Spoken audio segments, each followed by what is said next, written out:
Okay, you've got Photoshop color settings ready to go.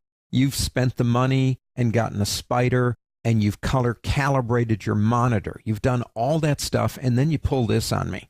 What is that? I mean, hang that on your wall. It's a nice painting. I don't recommend it for something that you're going to stare at for 8 hours a day.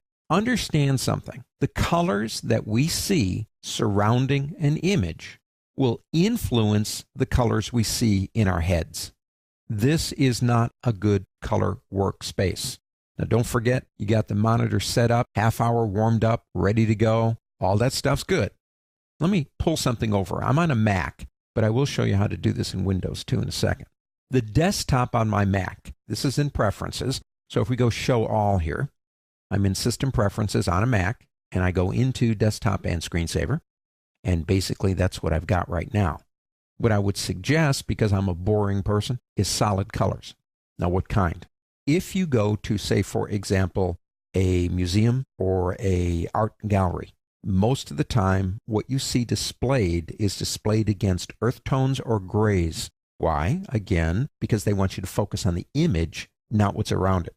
So my suggestion would be something like maybe that, or maybe that.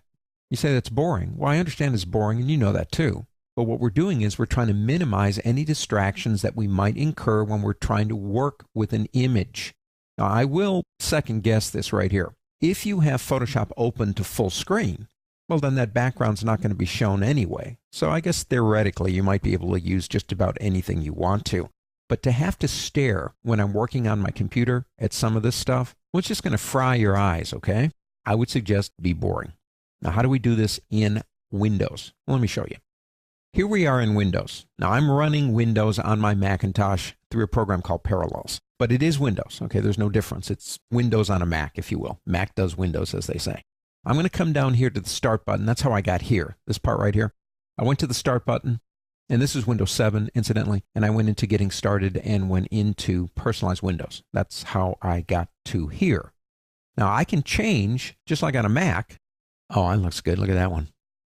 That's a cool photo, don't get me wrong, but it's not something I'd want on a desktop. I really would not want that on my desktop. So let's bring this back over here. If I go into, say, well, let's say Windows 7 again, I can come down here. If I click this button where it says Desktop Background Harmony, and then come up here and change that to solid colors.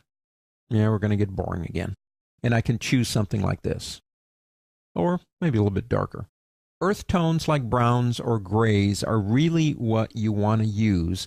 It's just really a good way to focus in on what you're trying to do with color correction with a minimum of distraction.